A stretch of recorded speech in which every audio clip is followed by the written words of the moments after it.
एक गरीब घर में अचानक किसी की दस्तक हुई। दरवाजा खटखटाने की आवाज सुनकर उस घर की 3 जवान बेटियां पूनम, कविता और मोहिनी खुशी से झूम उठी। लगता है पापा आ गए, मैं जाकर दरवाजा खोलती हूँ। नहीं, दरवाजा मैं खोलूंगी। इसी तरह लड़ते झगड़ते तीनों ने एक साथ दरवाजा खोला तो बाहर उनके पिता मनोहर थे। मनोहर के हाथ में एक थैला था जिसे तीनों बहनों ने छीन लिया। अरे बिटिया, आराम से आराम से। तीनों बहनों ने उस थैले के अंदर देखा तो उसमें प्याज था। प्याज को देखकर तीनों बेटियां ऐसे खुश हो गयी जैसे उसमें बर्गर और पिज्जा हो। अरे वाह पापा, इसमें तो प्याज है, आज हम सब लोग प्याज रोटी खाएंगे।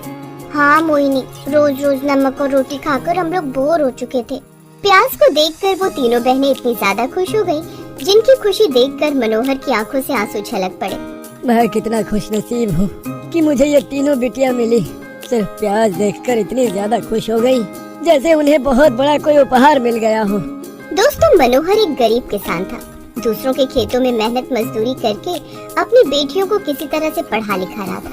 प्याज रोटी खाने के नाम पर तीनों बेटियां इतनी ज्यादा खुश हो गयी कि आप लोग इसी बात से अंदाजा लगा सकते हैं कि उनके परिवार की आर्थिक हालत कैसी रही होगी। तीनों ने उस रात बड़े ही चाव से प्याज रोटी खाया। अगले दिन वो तीनों स्कूल में थे। देख रही हूँ इन तीनों बहनों को, 3 साल से एक ही ड्रेस पहन रही हैं। लगता है हर रात वही ड्रेस धो लेती हैं और सुबह वही ड्रेस फिर से पहन कर आ जाती हैं। अरे कम से कम उजाला नील डालकर ही धो लेती कपड़े। तो ये उन तीनों बहनों के साथ रोज का काम था। स्कूल के सारे लड़के लड़कियां उनकी गरीबी का मजाक उड़ाते थे। खैर, क्लास में पंकज सर इन सभी बच्चों को पढ़ा रहे थे।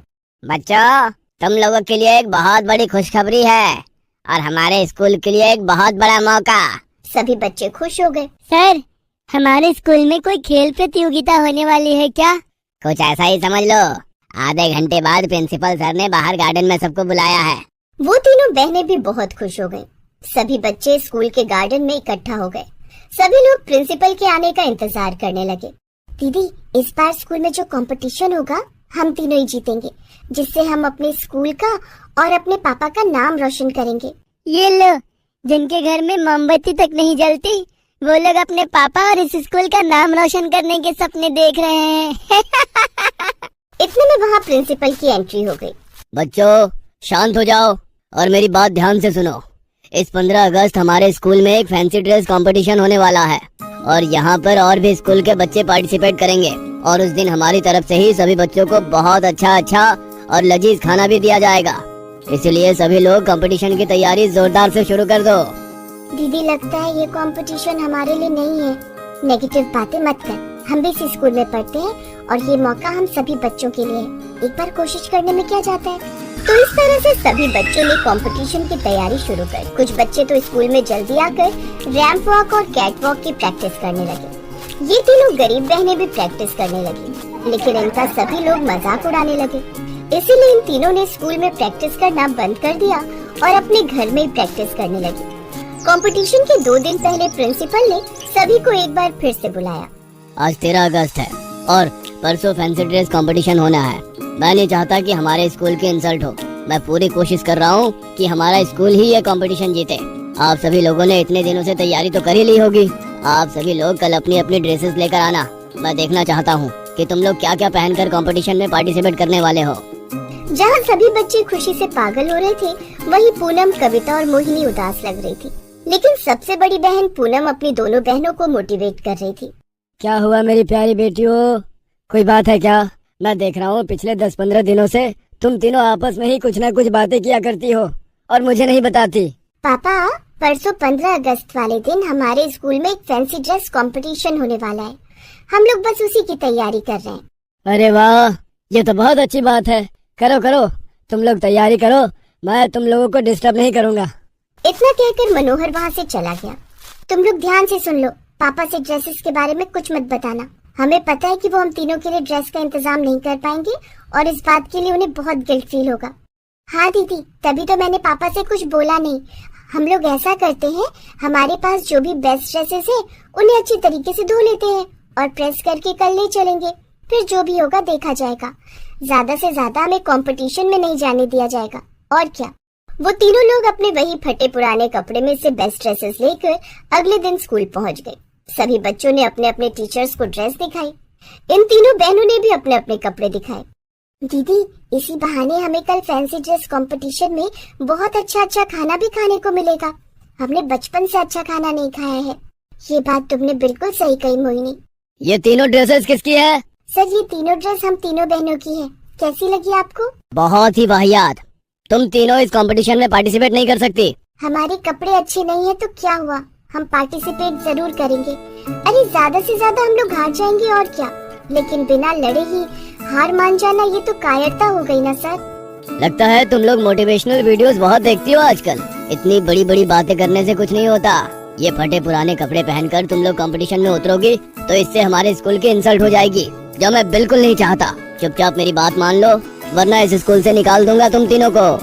स्कूल से बाहर निकालने की बात सुनकर तीनों बहनें चुप हो गईं और अपना मुंह लटकाकर अपने घर वापस आ गईं। अरे तुम लोगों को उदास होने की कोई जरूरत नहीं है। ये तो अच्छा हुआ कि हमें प्रिंसिपल सर ने स्कूल से बाहर नहीं निकाला, वरना पापा के ऊपर क्या बीतती। हमारे लिए पढ़ लिख कर कुछ बन जाना जरूरी है, न कि ये कंपटीशन। हम लोग पढ़ेंगे लिखेंगे भी और इस कंपटीशन में पार्टिसिपेट भी करेंगे। मेरे पास एक प्लान है, ध्यान से सुनो। पूनम ने अपनी दोनों बहनों को उस प्लान के बारे में बताया। उसके बाद वो तीनों लड़कियां गांव के एक जंगल में चली गई। दीदी, मैं केले के बड़े बड़े पत्ते काट लेती हूँ। ये देखो, यहाँ पर गाजर भी लगे हुए हैं, ये भी किसी काम आ सकते हैं। गाजर, मूली, बैंगन, पत्ता गोभी, केले के पत्ते, आम के पत्ते और जो भी वनस्पतियाँ मिले यहाँ से ले चलो। वो तीनों बहनें वो सारा सामान लेकर अपने घर आ गई। उन तीनों बहनों ने रात में अपना कमरा बंद कर लिया और इन सब्जियों और पत्तों को पेंट करने लगी। दीदी, मुझे लगता है ये प्लान जरूर काम करेगा। हम तीनों की ड्राइंग तो अच्छी है ही, इसका इस्तेमाल सबसे अच्छा कल होगा। लेकिन सर ने तो हमें कंपटीशन में उतरने से मना किया है ना।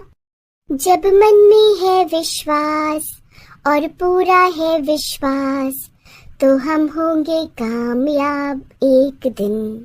नहीं, बल्कि कल। तो इस तरह से उन लोगों ने जंगल की वनस्पतियों और पत्तों से 3 ड्रेस तैयार कर ली। अगले दिन कंपटीशन शुरू हुआ। सभी लोगों की परफॉर्मेंस हो रही थी। जज सभी बच्चों की तारीफ कर रहे थे। कुछ अच्छा कर रहे थे, कुछ मीडियम कर रहे थे, तो कुछ बहुत बुरा कर रहे थे। तभी अचानक पूनम बोल पड़ी। डियर जज साहब, मैं कुछ कहना चाहती हूँ। हाँ बोलो बेटा, कौन हो तुम लोग? हम तीनों सरस्वती विद्या मंदिर के स्टूडेंट हैं। शायद किसी मिस्टेक की वजह से हम तीनों का नाम कट गया था, इसलिए हमारे एंकर भाई साहब ने अनाउंस नहीं किया। क्या हम तीनों परफॉर्म कर सकते हैं? अरे हाँ बेटा, क्यों नहीं। ये कंपटीशन तुम जैसे होनहार बच्चों के लिए ही तो रखा गया है। प्रिंसिपल ये सब देख रहा था, लेकिन बीच में कुछ बोल तो सकता नहीं था, इसलिए वो शांत बैठा रहा। लेकिन डर रहा था कि कहीं उसके स्कूल की बेइज्जती ना हो जाए। चलो दीदी, मन में है विश्वास, पूरा है विश्वास, तो हम होंगे कामयाब एक दिन नहीं बल्कि आज। कुछ ही देर में मोहिनी, पूनम और सविता अपनी ड्रेस का गेटअप लेकर स्टेज पर आ गई। वो तीनों एक साथ रैंप वॉक करने लगी। उन तीनों को देखकर वहाँ पर मौजूद हजारों लोगों की आंखें फटी की फटी रह गईं, क्योंकि पूनम की ड्रेस हरी पत्तियों से ऊपर से नीचे ग्रीन कलर की थी। बीच में सविता थी, जिसकी पूरी ड्रेस मूली से बनी हुई थी, जो कि पूरी सफेद थी। और मोहिनी की ड्रेस गाजर और कुछ पत्तियों से बनी थी, जो कि ऊपर से नीचे तक पूरी केसरिया कलर से पेंट कर रखी थी। इस तरह से तीनों बहनें भारत का तिरंगा लग रही थी। बैकग्राउंड में देशभक्ति का गाना बज रहा था। अब तीनों बहनों ने एक तिरंगे का रूप ले लिया था।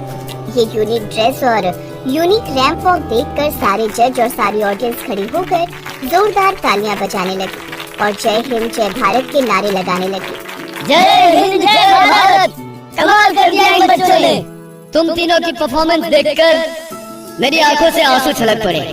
मेरे अंदर देशभक्ति कई गुना ज्यादा बढ़ गई तुम तीनों को देखकर। और मुझे ये कहने में कोई हिचकिचाहट नहीं हो रही है कि आज का कंपटीशन इन्हीं तीनों स्टूडेंट्स ने जीता है। तो इस बार का विनर है सरस्वती विद्या मंदिर। एक बार जोरदार तालियां हो जाए।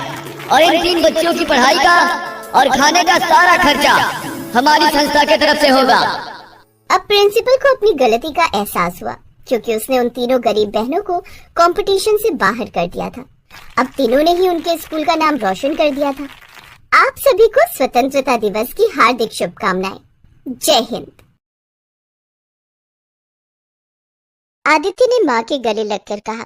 अच्छा माँ, मैं चलता हूँ। अपना और पापा का ख्याल रखना। भैया, आप जल्दी वापस आ जाना। कोशिश करूंगा स्वीटी, लेकिन जब तक कंपनी का प्रोजेक्ट पूरा नहीं हो जाता मुझे वहाँ ही रुकना पड़ेगा। ना जाने तू गांव में कैसे रहेगा, तूने तो कभी गांव देखा भी नहीं। तुम परेशान मत हो माँ, मैं सब मैनेज कर लूंगा। आदित्य बेटा, तुम रोज हमें वीडियो कॉल करना, तुम्हें देख लेंगे तो हमें चैन मिल जाएगा। जरूर करूंगा पापा। आदित्य ने महेंद्र के पैर छुए और स्वीटी को बाय किया। उसके बाद गांव के लिए रवाना हो गया। दरअसल आदित्य एक प्राइवेट कंपनी में सिविल इंजीनियर के पद पर काम करता था।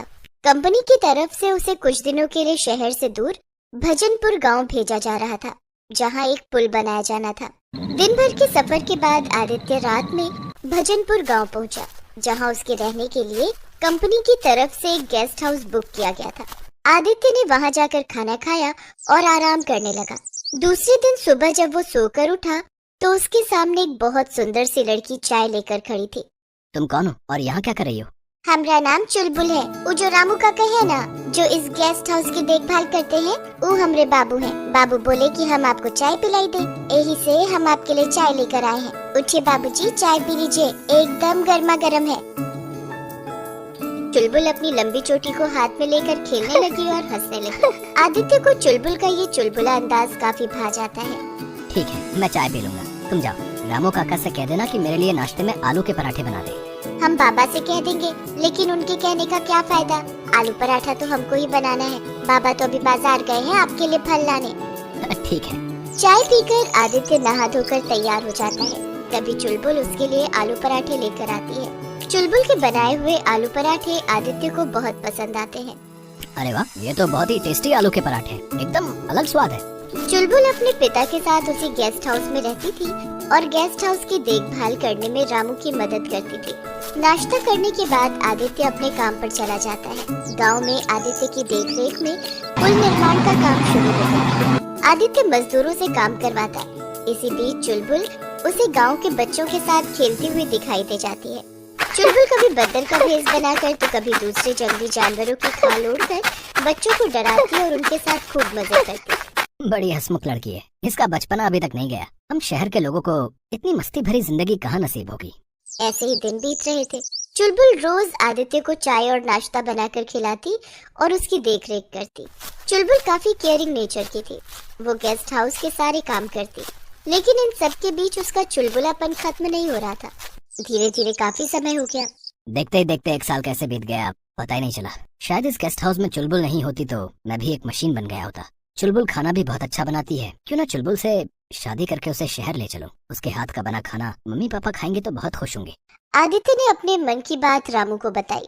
साहब, आप ठहरे शहर के बाबू और मेरी बेटी गांव की साधारण सी लड़की। हम लोग बहुत गरीब हैं, कुछ दान दहेज भी नहीं दे पाएंगे। क्या आपके घर वाले इस रिश्ते के लिए मान जाएंगे?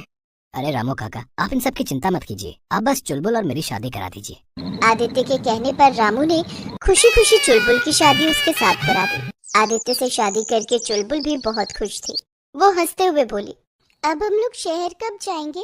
बहुत जल्दी जाएंगे, बस अगले महीने पुल निर्माण का काम पूरा हो जाएगा, फिर हम लोग शहर चले जाएंगे। ऐसा ही हुआ। अगले महीने पुल बनकर तैयार हो गया और आदित्य चुलबुल को अपने साथ लेकर शहर जाने लगा। रास्ते में, अरे चुलबुल, तुम्हारा सामान तो बहुत ज्यादा है, इतने बड़े बक्से में क्या रखा है? इतना सारा सामान लेकर शहर जाने की क्या जरूरत है? मैं वहाँ तुम्हें सारी नई चीजें दिला देता।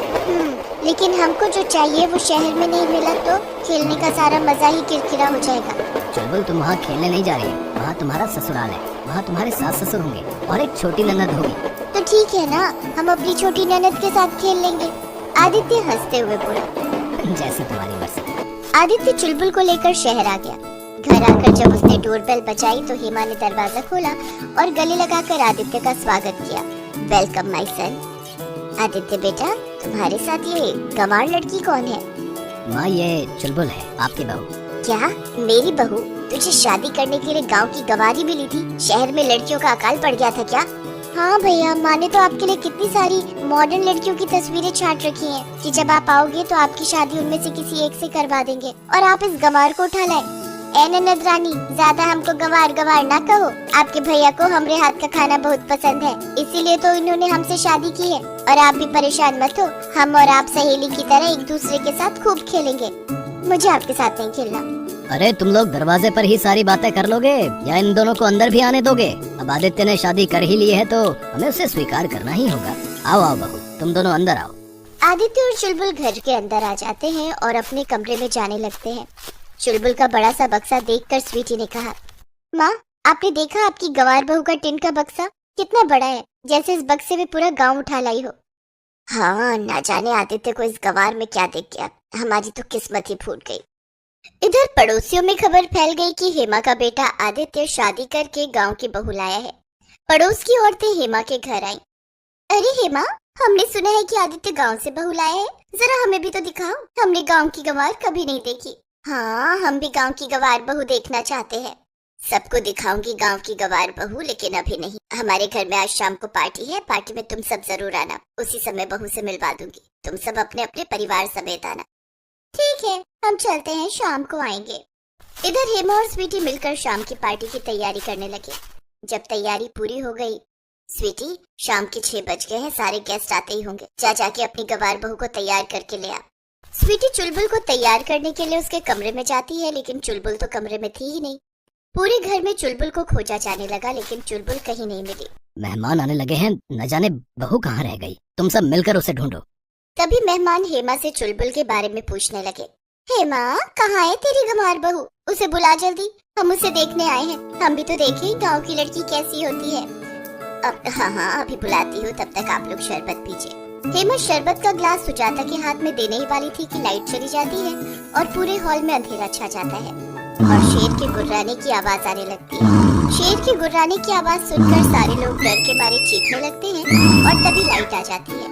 सभी मेहमानों के सामने एक शेर खड़ा था और गुर्रा रहा था। सारे मेहमान जान बचाकर भागने लगते हैं। शेर दौड़ दौड़ कर उनका पीछा करने लगता है। जब तक सारे मेहमान भाग नहीं गए, तब तक शेर गुर्राता रहा। सारे मेहमानों के चले जाने के बाद चुलबुल ने शेर की खाल उतारी। चुलबुल तुम? हाँ, हम ही है शेर, बड़ा आए थे गांव की बहू देखने। हमको गंवार कह रहे थे ना, अब देखो ये गंवार क्या करती है। लेकिन तुम ये शेर की खाल कहाँ से लाई? तो हम गांव से लाए थे। आप पूछत रहे ना कि बड़ा सा बक्सा में क्या है, यही खाल था। हम तो सोचे थे कि शेर की खाल पहनकर ननद के साथ खेलेंगे, हम उसके लिए भी एगो खाल लाए रहे।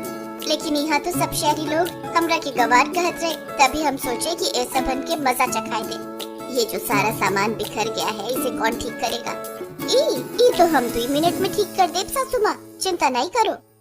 चुलबुल जल्दी जल्दी सारा सामान समेटने लगती है और मिनटों में सारे हॉल को व्यवस्थित कर देती है। इसी तरह दिन बीत रहे थे। चुलबुल की मस्ती शहर में भी जारी थी। एक दिन वो शेर बनकर कभी बालकनी में तो कभी लिफ्ट लॉबी में घूम रही थी। उसे देखकर पड़ोस में रहने वाले सभी पड़ोसी डर के मारे सोसाइटी छोड़कर भाग गए और सोसाइटी के गार्ड से शिकायत की कि सोसाइटी में शेर आ गया है, उसे पकड़कर चिड़ियाघर में छुड़वाया जाए। सोसाइटी के सिक्योरिटी ऑफिसर ने शहर के चिड़ियाघर में इस बात की खबर दी। थोड़ी ही देर में चिड़ियाघर के कुछ अधिकारी शेर को पकड़ने हेमा के घर आ गए। जी कहिए, आप लोग कौन है? हम लोग चिड़ियाघर से आए हैं, हमें खबर मिली है कि आपके घर में एक शेर है, हम उसे पकड़ने आए हैं। हे भगवान, अब यही होना बाकी रह गया था। कौन है माँ? चिड़ियाघर के अधिकारी आए हैं शेर को ले जाने। चुलबुल को चिड़ियाघर भेज दे, वैसे भी उसकी जगह वही है, हम तो उससे परेशान हो गए हैं। तभी चुलबुल भी वहाँ आ गई और अपने साथ शेर का नकली खाल भी लेकर आई। उसने चिड़ियाघर के अधिकारियों से कहा, देखिए साहब, हम ही है वो शेर। जी? शहर के लोग हमका गवार गवार बोल रहे थे, यही से हम इस शेर की नकली खाल पहनकर शेर बनकर सबको डरा रहे थे। ओह, लेकिन आगे से ऐसा मत कीजिएगा, नहीं तो डर के मारे किसी की जान भी जा सकती है। आप भी सबको बोल दीजिए कि हमको गवार ना बोले। चिड़ियाघर से आया अधिकारी हेमा के पड़ोसियों से रिक्वेस्ट करता है कि चुलबुल को कोई गवार न कहे। सभी लोग चुलबुल से माफी मांगते हैं और उसे दिल से अपना लेते हैं। आदित्य के घर वालों ने धीरे धीरे चुलबुल को शहर के तौर तरीके सिखाकर उसे मॉडर्न बना दिया।